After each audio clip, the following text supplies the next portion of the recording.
Abdasa taluka bar association દ્વારા મામલતદાર સાહેબશ્રીને આવેદનપત્ર આપવામાં આવ્યું।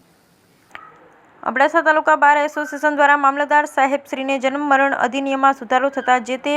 શખ્સની જન્મ મરણ નોંધણી ન થયેલા હોયની અરજી કરવામાં આવી, જેમાં અબડાસા તાલુકા બાર એસોસિએશનના સભ્યોએ જણાવ્યું હતું કે ઘણા સભ્યોથી આ અધિનિયમ તળે ના આવવા પડતર કેસો બાબતે કાર્યવાહી થયેલ ન હોવાથી રજૂઆત અશીલો તથા એસોસિએશનના સભ્યો દ્વારા એસોસિએશનને કરવામાં આવતા આપ સાહેબને તારીખ 29/6/2024ના રોજ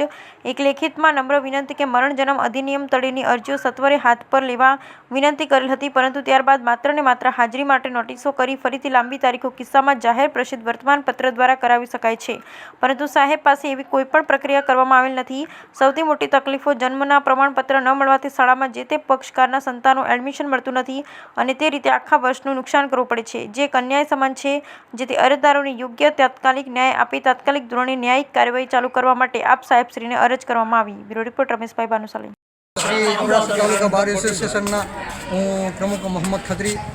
મારા સાથે સેક્રેટરી ઉપપ્રમુખ શ્રી અને શ્રી અબડાસા તાલુકા બહારના તમામ સભ્યો મામલતદાર શ્રી અબડાસા પાસે આવી અને અગાઉ પણ 6ઠા મહિનામાં એક વિનંતી કરેલી હતી કે ભાઈ જન્મ મરણ બાબતે જે કાયદામાં સુધારો થયા પછી જે એમને સત્તા મળી છે એ સત્તા તળે ઘણા કેસો 6 મહિનાથી 12 મહિનાથી ઘણા કેસો 2 વર્ષથી પેન્ડિંગ હતા, એના માટે સત્વરે નિકાલ થાય એના માટે જૂન મહિનામાં મામલતદારશ્રીને એક રિક્વેસ્ટ લેટર વિનંતી પત્ર આપવામાં આવેલ હતો। ત્યારબાદ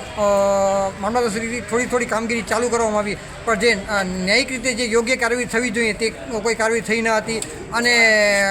ઓછામાં ઓછા 200 થી 250 કેસો મામલતદાર શ્રી અબડાસા પાસે પેન્ડિંગ હતા। એ માટે આજરોજ શ્રી અબડાસા તાલુકા બાર એસોસિએશન પરત આવી અને મામલતદારશ્રીને ખાસ એક વિનંતી કરેલ કે જે કેસો પેન્ડિંગ પડ્યા છે એનો સત્વરે નિકાલ થાય અને જેની જાહેર પ્રસિદ્ધિની જરૂર છે એ જાહેર પ્રસિદ્ધિ તાત્કાલિક ધોરણે કરવામાં આવે અને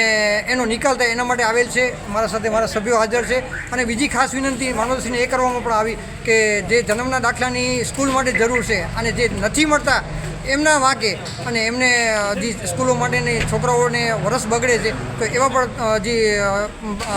પ્રકરણ પડેલા છે એ પ્રકરણો તાત્કાલિક ધોરણે ન્યાયિક રીતે યોગ્ય નિકાલ થાય એના માટે અબડાસા આવેલ છે અને શ્રી મામલતદાર શ્રી અબડાસાએ આજે અબડાસા બારને ખાતરી આપેલ છે કે તાત્કાલિક ધોરણે હું જે પણ ન્યાયિક કાર્યવાહી છે એ કરીશ અને એ રીતે અમે આજે આવેદનપત્ર આપેલ છે।